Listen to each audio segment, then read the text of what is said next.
Good evening, everyone. So, for today's video, mag-start po tayo. So, it is the continuation of food. Okay. So, ito po yung continuation sa food service management. Yun po yung topic natin ngayon. So, pakita po na mga kaibigan, kaklase, ano pa, mga kakilala na mag-start na po yung drills natin for TLE Majorship. So, paki-share na po sa mga classmate ninyo nitong live discussion sa ating review. Okay, so once again, it's me, Maestra Bicolana TLE Tambayan, Let Review and Reels. So maraming salamat po sa walang sawang pagtitiwala sa ating mga live discussion. So pakitap-tap po. So once again, uulitin ko po, kung gusto yung mag-reels, abang lang po kayo sa aking pre-live. Okay, so maya-maya mag-start na po tayo. Pakitap na po ng mga kaibigan ninyo.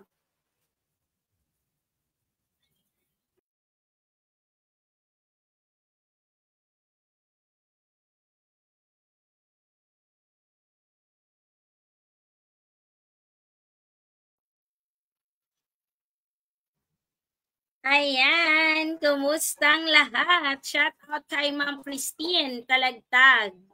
Okay, so shout out sa 19 viewers natin ngayon. Kumusta? Okay, Ma'am Grace, marami nagtatanong sa akin. Ma'am, wala pa pong MAPE tsaka TLE, okay?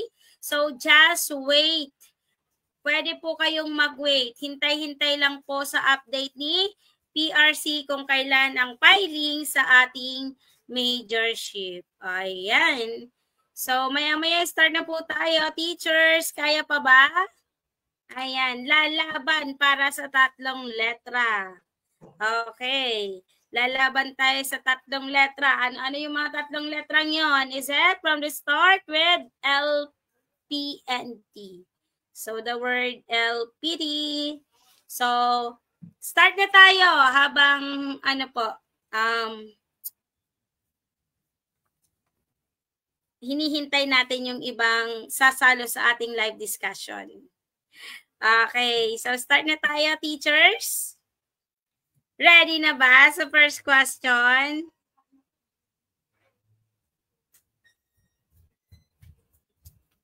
Okay, ready na ba? Ayan, sa mga gustong mag-avail ng soft copy po, so 100 pesos only po yun. Sa mga gusto pong mag-avail, direct PM po kayo sa akin. Via GCash po ang payment. So, ngayon pa lang i-aim nyo na napapasa kayo sa board examination. Okay, walang masamang mga harap. Okay, kung mangangarap tayo, kailangan taasan na natin, sulitin na natin yung mga pinapangarap natin. Ayan, sabi ni Sir Benito, ready na po kami, Ma'am Grace. Okay, so question number 1 na tayo. Okay, shout out sa mga viewers natin dyan. Okay, so now, this is the first question. Saturated fats raise the cholesterol level in our bloodstream. So saturated fat can be found in A, olives, B, beans, C, fish, or letter D, A, olives, B, beans, C, movie theater popcorns, or letter D, it is a fish. So what is the correct answers?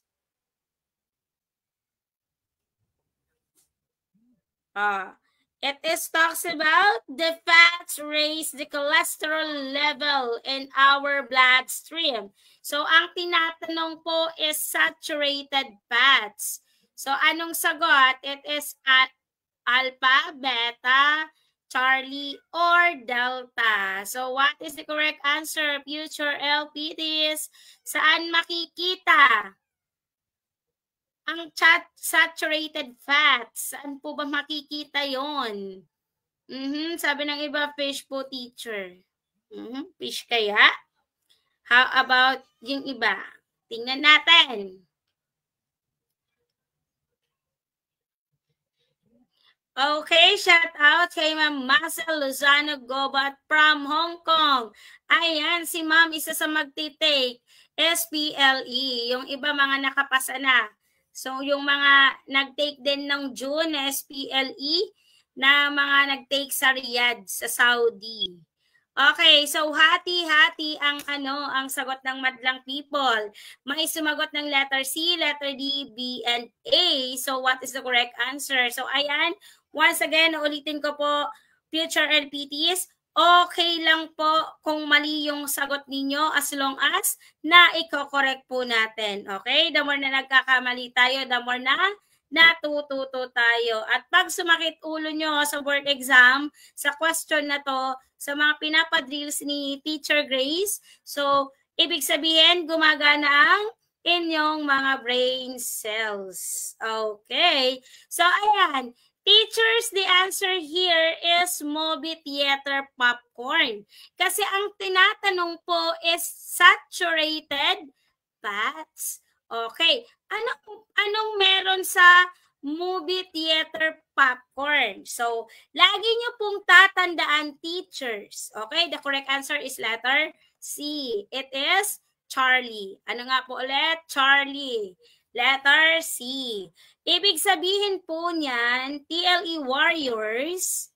Alright. Ibig sabihin po niyan, teachers, ang saturated fats can be found in movie theater. Why? Because popcorn po, it is usually located with a butter and salt. Okay? Anong meron sa popcorn? Diba meron siyang butter and meron siyang salt. That's why nag-i-increase po yung calorie o yung mga kilocalorie, yung calorie like fats and sodium level. So it is very dangerous level. Okay, so that's why sa movie theater popcorn po yan makikita. Si saturated fats. Again, naulitin ko po, bakit si letter C ang tamang sagot? Because saturated fats can be found in movie theater popcorns because it is usually loaded with butter and salt. So that's why, teachers, it increase the calorie of fat and sodium levels to dangerous level. So that's why the answer is letter C. Okay, palakpakan po lahat ng nakakuha ng tamang sagot. All right, so let's start with question number 2. This one. Water boils at 212 degrees. What does rolling boil means the bubble oars? Again, water boils at 212 degrees. What does rolling boil means? The bubbles are blank.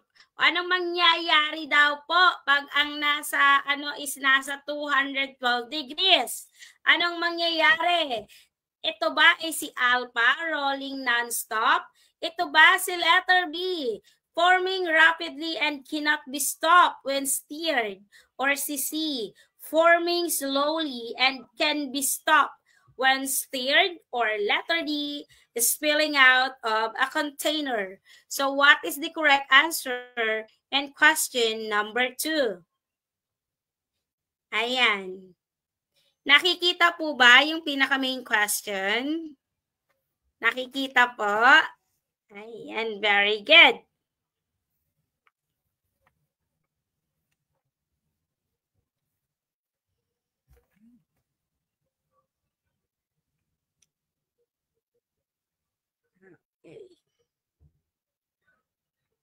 Okay, just wait for a while ha. May kukunin lang po si Teacher Grace.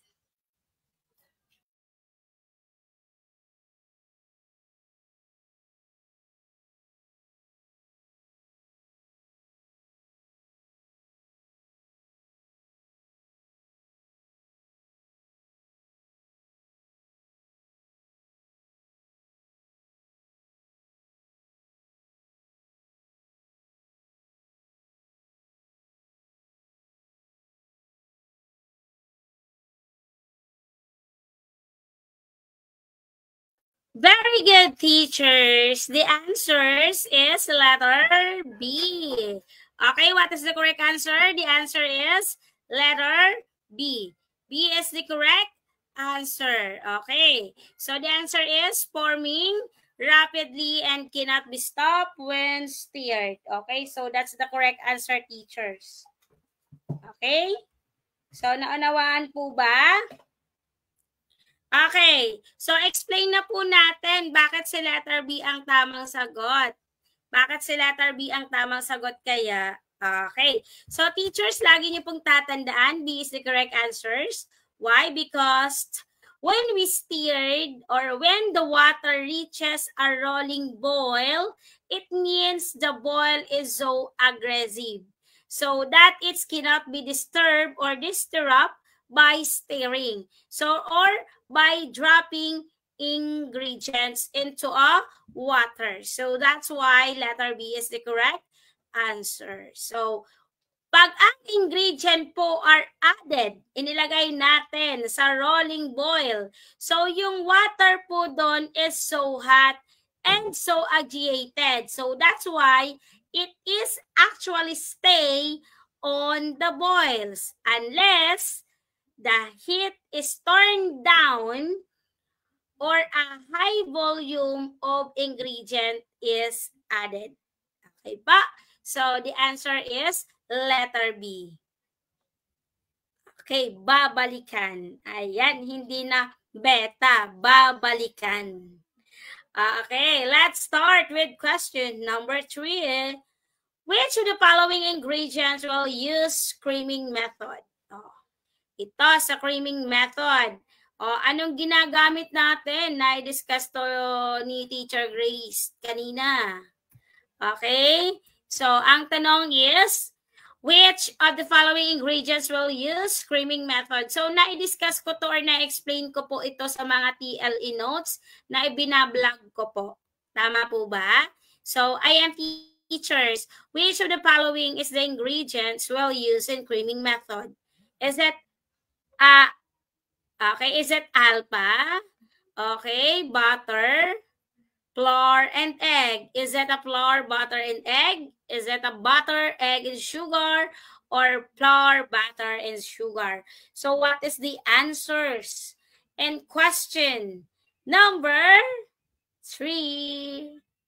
Ayan. So, sino-sino? Shout out sa mga ka-major ko dyan, mga food service management. Sino-sino ba ang dito? Food service management ang kinuha. Okay.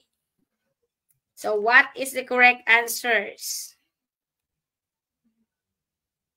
Okay. So tingnan natin, ano bang tamang sagot? Very good. You got the correct answer. Shout out sa inyong lahat. So the answer here is letter C. They will start with butter, egg, and sugar. Ano nga po ulit? Paggagawa tayo ng butter. Okay? Ano nga po ulit? Paggagawa tayo ng creaming method. Ang gagamitin po natin dito is, alright, the butter, egg, and sugar. So, yun po ang gagamitin natin. So, teacher, bakit po? Bakit po siya yung tamang sagot? Lagi niyo pong tatandaan, teachers, ang creaming method po is the most common method and producer the lightest cake with the greatest volume. So, that's why it goes this way. A cream, butter, and sugar together until light and fluffy. So, the eggs are added gradually. So, kaya ang tamang sagot is letter B. B-E-S. The acronym of that is B-E-S. Butter, egg, and sugar. Okay, next. 1. Onions, when filled or cut, irritate the eyes and give biting sensation on the tongue. This is due to the presence of what? Again, onions, when filled or cut, nagkakaroon ng irritation and nagkakaroon din ng biting sensation saan? Sa ating tongue. This is due to the presence of what? A, is that a sulfoxide? B, is that a sulfur compound? C, it is a sodium nitrate. Or letter D, mustard oil. So what is the correct answers? Based on his or her question. Anong sagot? Madlang people. Ayan. So, late na akong nakapag-live. Okay, so tingnan natin yung mga sagot ng ating mga future LPTs. I'll give you 1 minute para sagutin yan.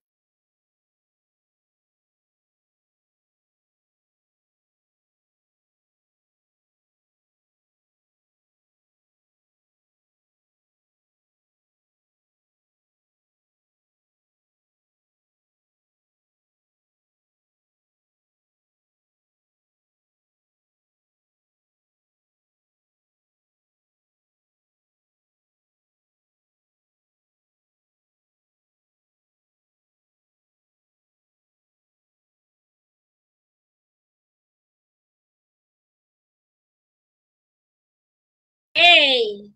So ngayon, what answer? The answer is letter. Ayan. Naririnig niyo po ba parang may tumatawag sa akin? Chat ko lang po.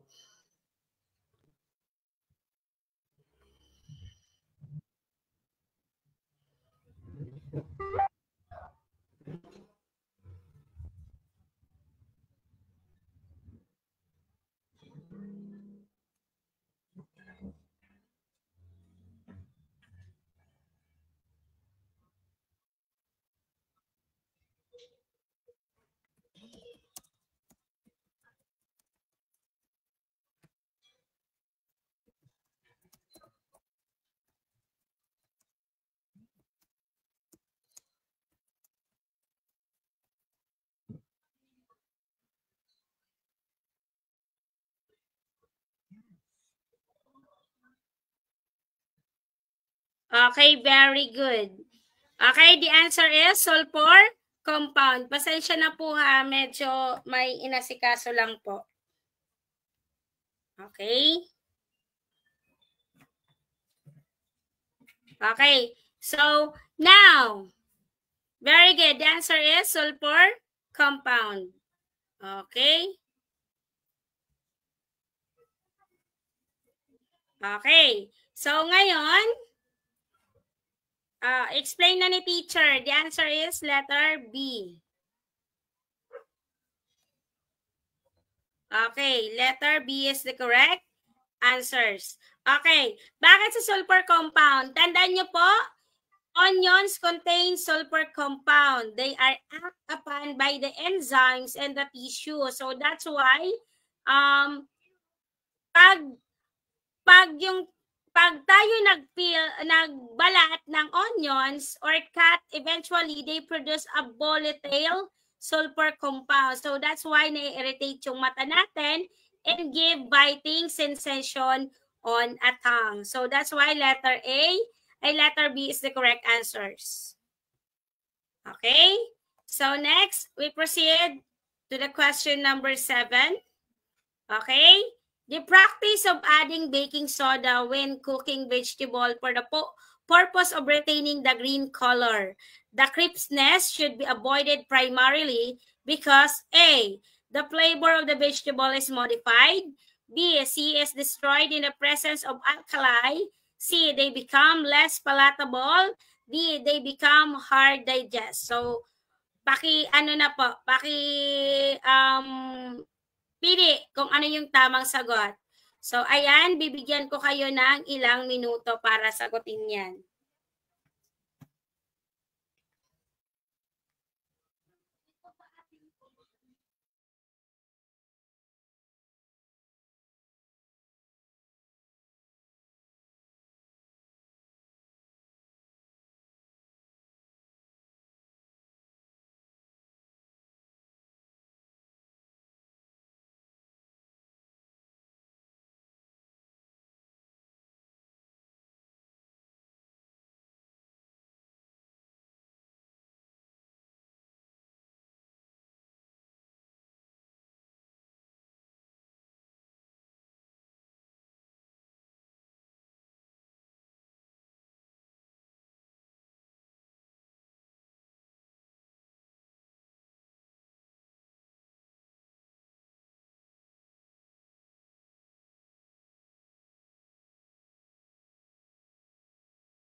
Ayan, teachers. The answer here is, okay, vitamin C is destroyed in the presence of alkali. The answer is letter B.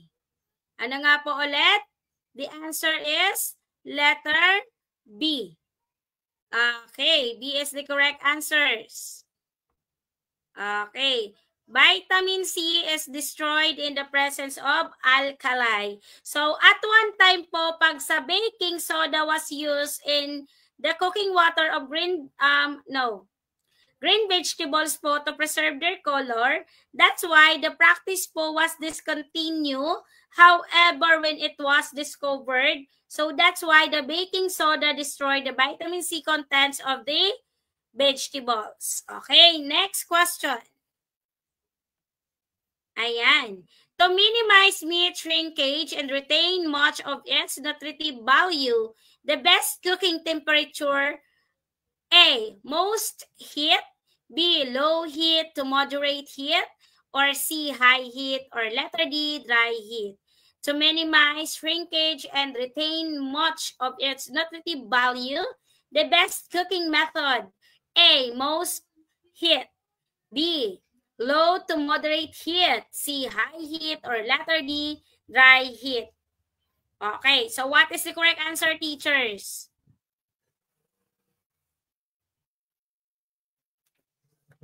Oo nga, di ko rin kayo ma-PM kasi yung cellphone ko po, yung mga nagtatanong, di po mabuksan, naglolo ko, di ko alam kung anong meron dito. Panay lang opo, tapos di na ma-open. Ewan ko dito, ngayon pa nagloko. Ay nako, buhay nga naman.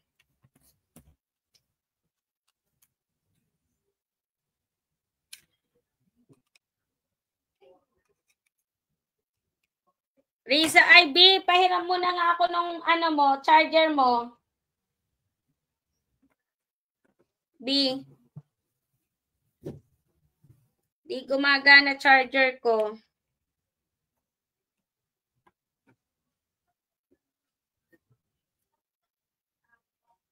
Riza, may, ay ano, Boning. Pahiram ako ng charger mo. Di gumagana cellphone, charger ng phone ko eh. Di ko ma-open. Ayun na nga yung charger. Gusto yan, bago siya. Di siya gumagani. Panay lang open. Ay, tags! Type-C yun, ate. Type-C ba yan? Type-C to.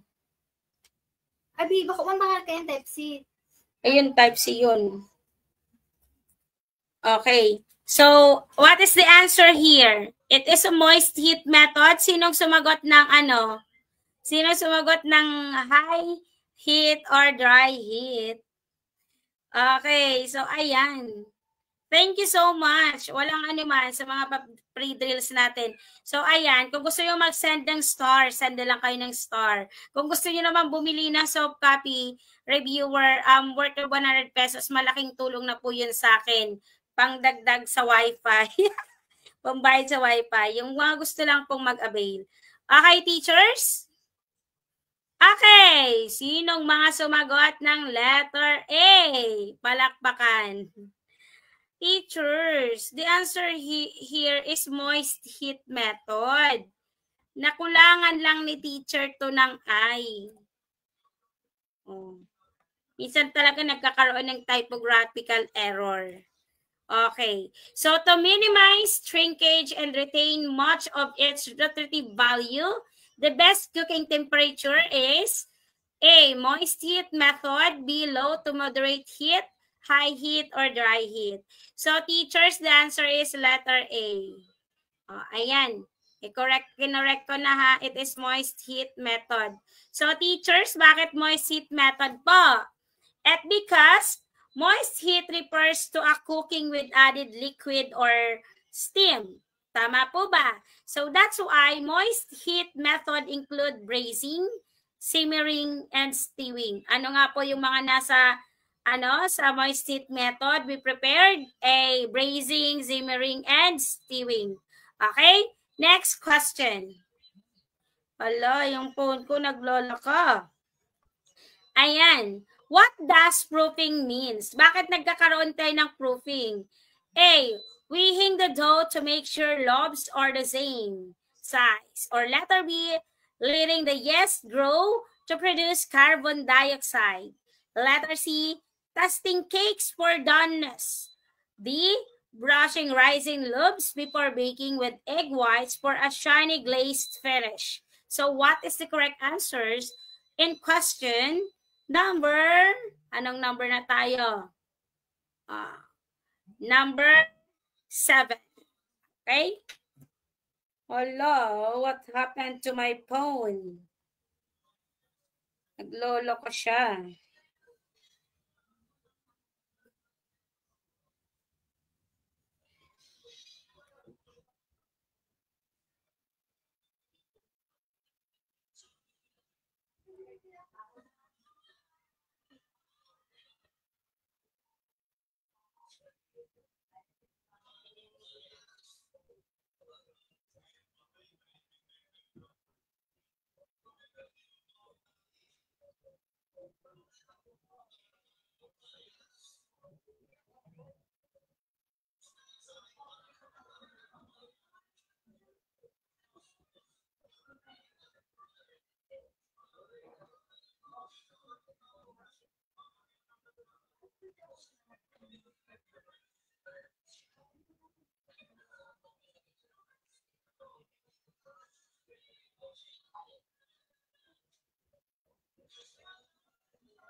Okay, so what is the answers?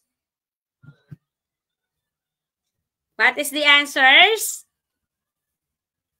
Ayan. So, sabi ng iba, Ma'am Grace is letter B. Okay, very good. The answer is letter B. Ayan. Okay? Bakit B ang tamang sagot, teachers? Because, what? The verb to prove. Ano yung pinaka-verb dito? Yung word na proof. So, it means it is a baking term that describe the action of yeast. Okay. So, primarily, it is the act of dissolving active dry yeast in a water or another liquid before incorporating po into a dough to ensure what? To ensure that the yeast is alive and kicking. So, a definition of this is have arisen, okay, from the need to the test yeast and prove that it was an active after has been pressed, dried. So that's why it is also the act of letting a complete dough. So it is arise for any period of time. So letter B is the correct answers. Next question. Why should eggs be beaten with the use of copper bowl or copper bowl? A. Is there a special method that makes egg fresher? Or B. Makes egg fluffy and moist? Or letter C. Keep eggs fresh and firm? Or letter D. Has a special property which stabilized the eggs? Okay, so what is the correct answer? Okay, ano kaya ang tamang sagot dito?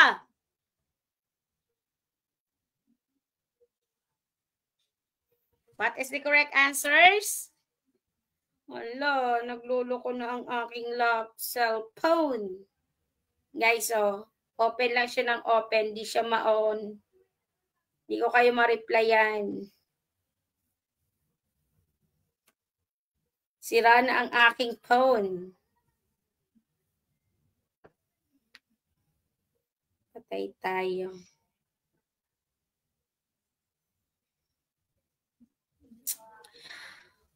Okay, so sabi ng iba, Ma'am Grace, it is letter A.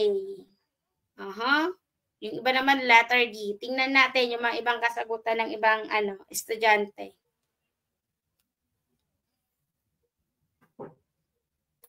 Ayan.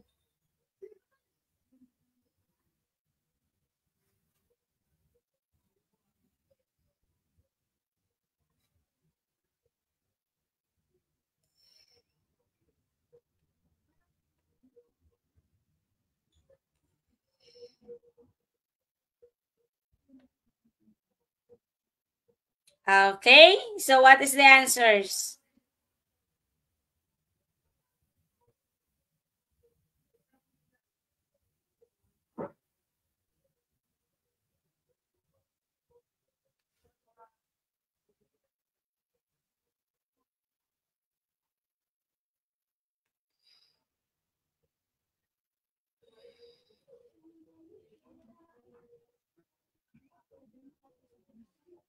Okay, sabi ng iba B, ma'am. B.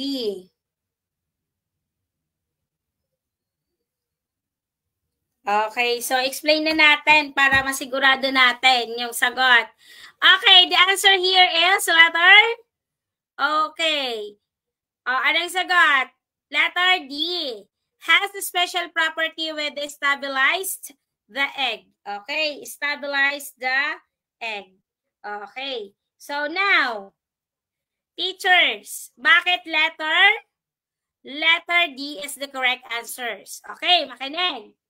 Okay. So, ang copper po is the best for wiping eggs. Ano nga po ulit? Ang copper is the best wiping of egg. Okay. So, ngayon, kaya si letter D is the correct answer, it because ang copper bowl po, it reduce the time it takes to whip the wipes and also stabilize them.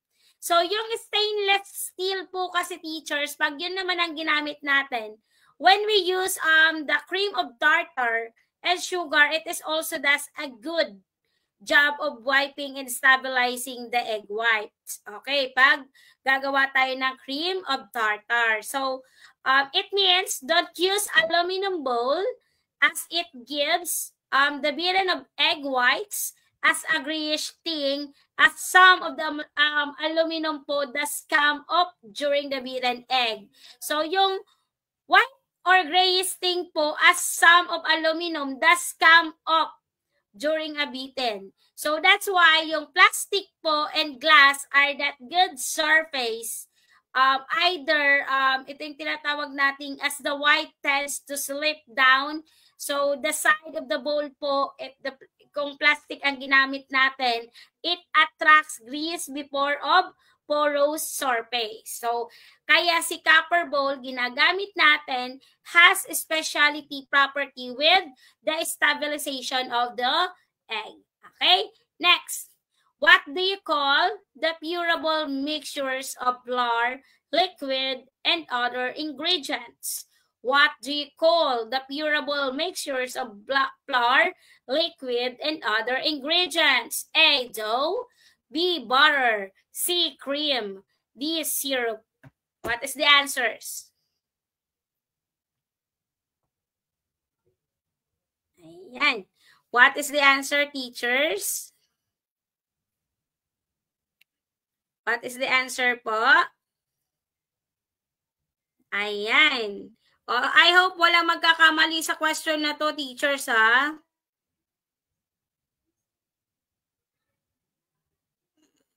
I hope walang magkakamali.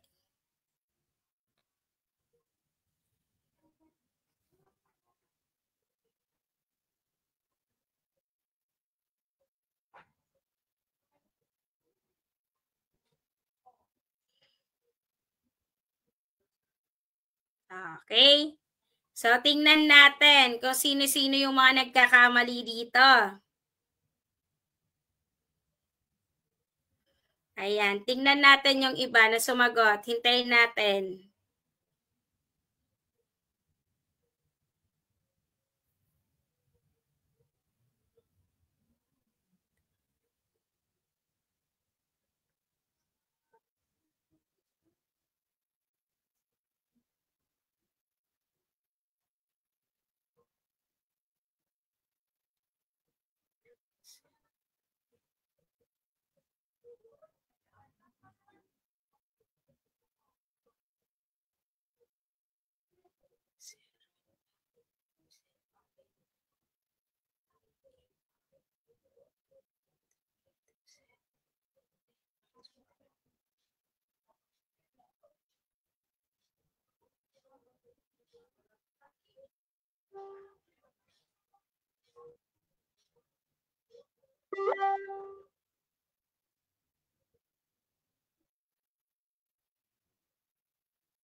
Wait lang, teachers, ha?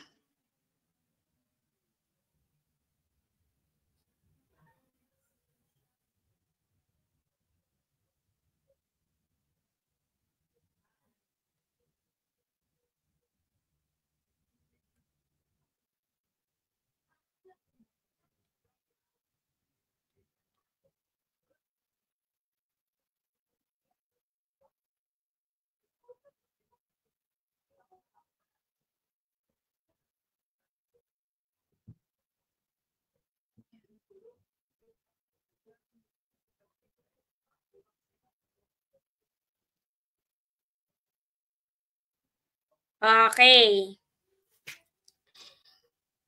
Very good. The answer is butter. Letter? Anong sagot? The answer is butter. Letter B. Okay, thank you so much. You got the correct answers. Letter B. Okay. So, bakit butter? The term butter, it is a dough are oftentimes used to intangible as the main difference between that two is only the consistency. So, that's why ang butter po is the thinner and consistency of the dough. The name butter comes from the French word battre, means to beat. Okay, so last. Okay, which flour typically forms the most gluten? Most gluten. Oh, the answer here is letter C, bread flour. Okay, pag most gluten ang hinahanap natin, the answer is bread flour. Ano nga po ulit? Bread flour.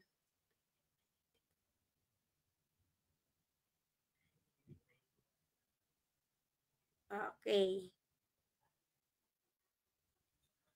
Okay, just wait for a moment kasi may inaayos lang po ako.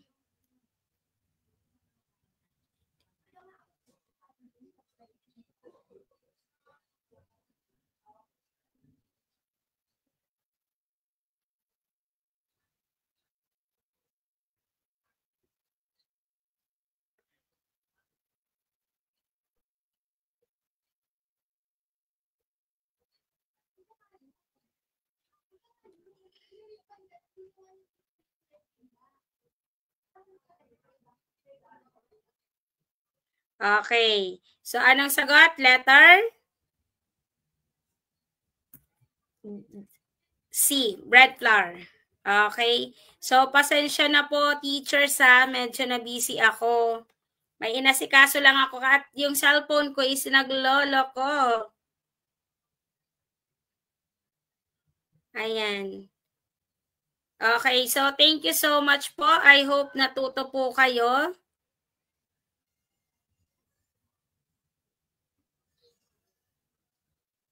Okay, so I hope natuto po kayo for this discussion.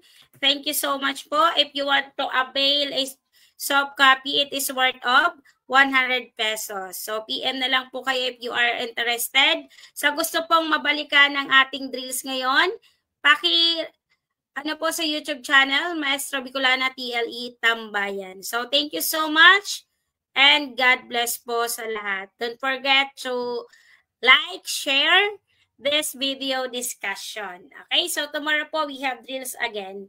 Okay, so ayan teachers. Okay, maraming salamat po sa walang sawang pagsuporta sa Maestro Bicolana TLE Tambayan. Thank you so much.